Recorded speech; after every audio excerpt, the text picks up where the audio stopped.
ถ้าทุกคนเห็นคือกันเนาะเห็นสรรพสิ่ง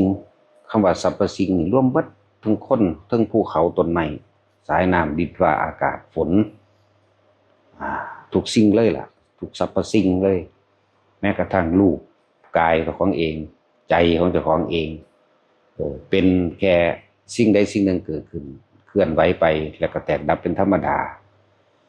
เห็นสิ่งทั้งหลายทั้งปวงมีความเกิดขึ้นเป็นธรรมดาสิ่งนั้นก็ต้องแตกดับเป็นธรรมดาเสื่อมสลายเป็นธรรมดาทั้งเบิดแม้กระทั่งความคิดเจ้าของเองก็ยังบ่คงที่ความคิดเฮาเองก็บ่คงที่นี่ตัวสำคัญเลยล่ะครับมีความเกิดขึ้นเมื่อความคิดเรื่องนั้น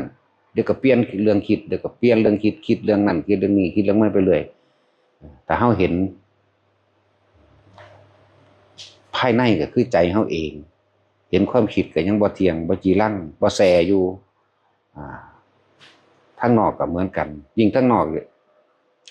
หังเห็นง่ายเห็นการพบเห็นการจากเห็นการเกิดเห็นการตายของผู้อื่นคือกัน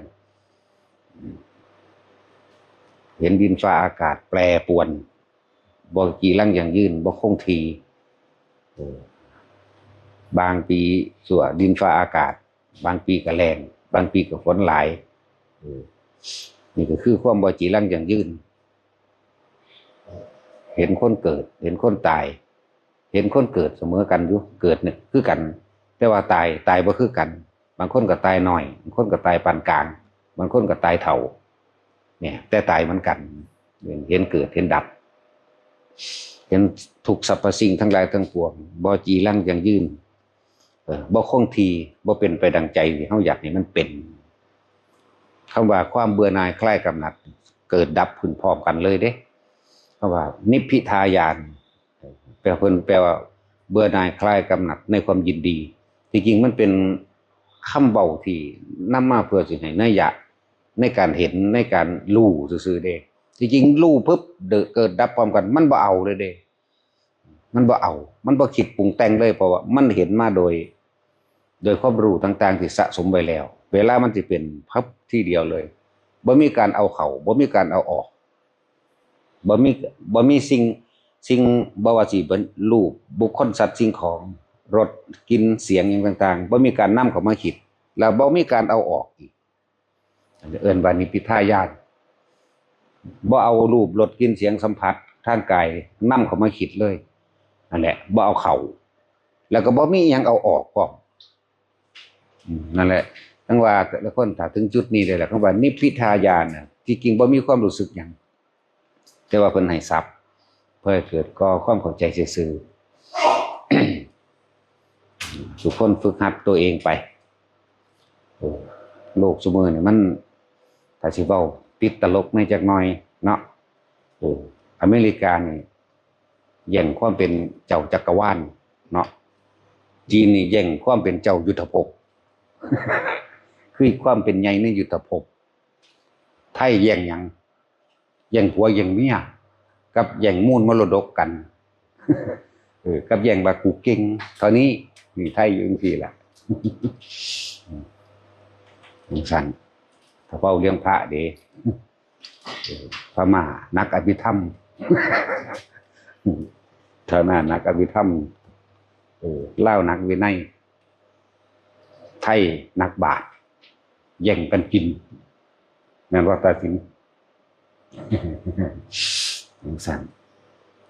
สิพวกเฮาฝึกหัดการเริ่มต้นตั้งแต่การให้ทานก็เพื่อสิสละความเห็นแก่ตัวในความอยากได้ในความอยากเป็นเด้บ่แม่นให้ทานเพื่อความอยากได้เพื่อความอยากเป็นเด้เรียกว่าให้ทานเพิ่มทุกข์แลกของนั่นเองให้ทานเงิน100 200หรือเท่าไรก็สร้างส่วนมากมีแต่ให้ทานเพิ่มทุกข์โดยการขออธิษฐานขอนึกเอาสาธุเด้อผู้ข้าพ้นจากทุกข์จากยากให้ร่ำรวยถูกหวยลอตเตอรี่รางวัลที่1แจ็คพอตก็ว่าไปแล้วก็ให้ปราศจากโรคภัยไข้เจ็บให้ลูกให้หลานหรือให้ตัวเองสอบได้นั่นเป็นนี่มันก็เลยบ่รู้จักว่าเห็นทุกข์แล้วสิเห็นธรรมหรือสิเห็นความจริงเห็นแบบใดบ่มันบ่เห็นแต่ความอยากได้อยากมีอยากเป็นเห็นแก่ตัว นั่นแหละคนเฮาก็เลยเป็นทุกข์เพราะว่าเฮาดิ้นรนขนขวายความสมหวังความสมหวังแต่ว่าบ่ได้เห็นสิ่งที่มันเลยความสมหวังไปคือความบ่จีรังยั่งยืนกับความแตกดับความตายนี่เลยความสมหวังไปแม้นอยู่ในระหว่างบ่สมหวังก็ตามก็อยู่ในความแตกดับความเสื่อมสลายความบ่จีรังยั่งยืนนั่นเองอย่าลืมว่าทุกคนนั่นเจ้าที่รวยก็ช่างความทุกข์ก็เกิดกับคนรวยใดจนก็ช่างความทุกข์ก็เกิดกับคนจนใดและรวยและจนบัดนี้สุขก็เกิดได้ทั้งคนรวยและคนจนที่นี่ทั้งคนรวยและคนจนสามารถเข้าถึงมรรคผลนิพพานเสมอกันนี่บ่ได้แบ่งบ่ได้แยกคนรวยและคนจนมีสติปัญญาในการที่เห็นความบ่จีรังยั่งยืนของโลกได้เหมือนกันคำว่าของโลกก็ของเบิดนั่นแหละทั้งคนทั้งสัตว์ทั้งต้นไม้ทั้งน้ำทั้งดินฟ้าอากาศแห้งแล้งหรือซุ่มเย็นหรือน้ำท่วมน้ำบ่ท่วมนั่นแหละสุดท้ายก็ทุกคนเห็นคนเกิดคือกันเด้เห็นคนป่วยคือกันอีกแล้วก็เห็นคนตายคือกันเนาะแต่ส่วนมากมันบ่เห็นเจ้าของตายบ่เห็นเจ้าของตายเห็นแต่ผู้อื่นตายเวลาเฮาเห็นผู้อื่นตายหรือญาติของเขายังเฮาไปงานเขาเฮาสิปลอบใจเขาเด้ทำใจเด้อบ่มีหยังดอกผู้ใดก็เกิดมาตายหั่นแหละนี่บ่ธรรมดาคือว่าคือเพียงบ่มีความสูญเสียอีหยังความบ่ได้สูญเสียบัดที่นี่ญาติเจ้าของตายซุมวันลูกเจ้าของตายบัดนี้ให้อยู่ว่าซั่นเนาะนั่นแหละพอความบ่เห็นบ่ยอมรับความเกิดกับความตายบ่ยอมรับว่าตัวเองกำลังยึดหยังถ้าผู้ใดเห็นทุกข์ผู้นั้นจึงสิเห็นความจริงคำว่าผู้ใดเห็นทุกข์ผู้นั้นเห็นธรรมธรรมแปลว่าความจริงที่เฮาเกิดมาต้องพบกับความบ่จีรังยั่งยืนความจริงที่เฮาเกิดมาต้องทุกข์เพราะความดิ้นรนขนขวายความจริงที่เฮาต้องสูญเสียสิ่งที่มีคนบ่เห็นตรงนี้มันเลยบ่ได้เห็นความจริงมันเลยบ่อาจสามารถยอมรับได้หรือว่าสิสอบเขานั่นเขานี่แข่งขันนั่นบ่ล่ะอีหยังก็ได้วัตกุศนะทุ่มเทยืมเงินยืมทองนั่นนี่เข้ามาเพื่อสิทุ่มเทเพื่อให้ตัวเองได้นั่นแล้วหลายคนแขกที่บ่ทันได้ถึงถ้าว่าแย่งล่ะแต่บ่ดิ้นรนจะได้กินบ่ก็แม่นั่นแหละเพราะว่าหยังเฮาบ่ทันเข้าใจรู้แจ้งในคำว่ามรรคมีองค์8หรือสัมมาทิฏฐิมีความเห็นถูกต้องตามความเป็นจริงสัมมาสังกัปโปดำรินี่แปลว่าคิดในขณะที่ตาเห็นหูได้ยินในขณะปัจจุบันคิดก็ให้มันคิดไปตามความเป็นจริงวาจาก็เว้าจริงกัมมันโตก็ทำจริงสัมมาอาชีโวประกอบอาชีพโดยสุจริตโดยบ่ต้องเบียดเบียนจึงจะไม่ทุกข์ร้อนเมื่อภายหลังจังซี่นั่นแหละ วายาโมมีความเพียรความประกอบความเพียรความพยายามโดยชอบโดยทำโดยบ่เบียดเบียนเด้สัมมาสติระลึกถึงความจริงบัดไล่มาตะพุ่นแต่สัมมาทิฏฐิแหลกความเห็นตามความเป็นจริงใดพุ่นล่ะสัมมาสตินึกถึงอันนี้ควรอันนี้ไม่ควรอันนี้มีประโยชน์อันนี้ไม่มีประโยชน์อันนี้ประโยชน์มากอันนี้ประโยชน์น้อยอันนี้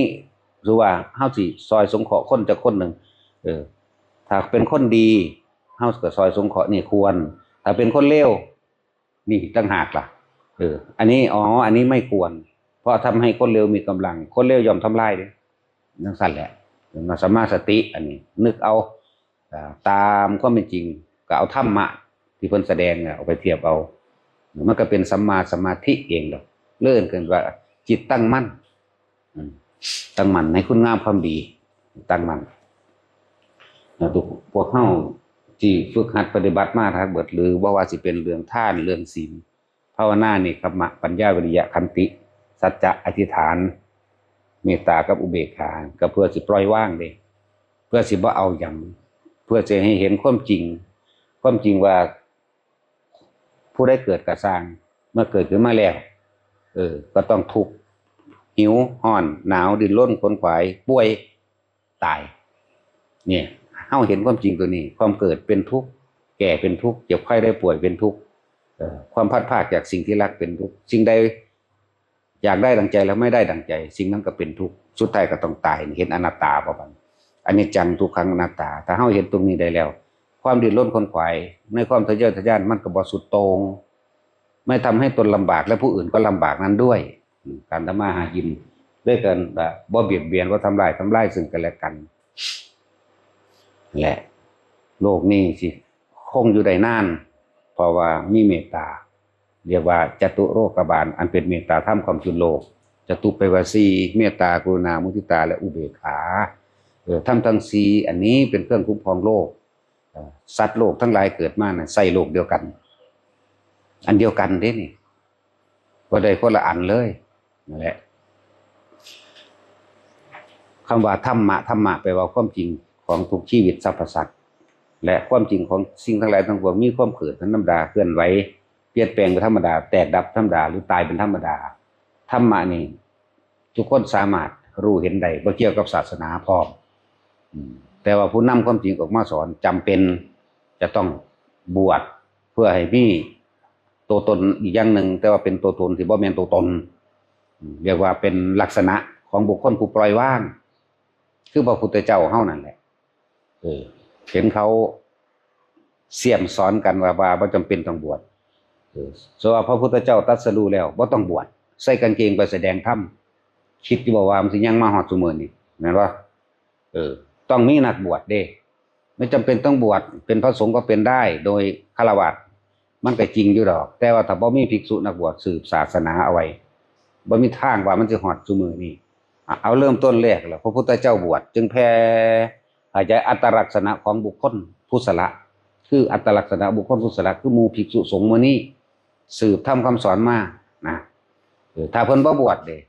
เพิ่นก็ยังเป็นพระราชาอยู่จังซี่ไผสิเชื่อบัดนี้ว่าปล่อยว่างแม่นบ่แล้ว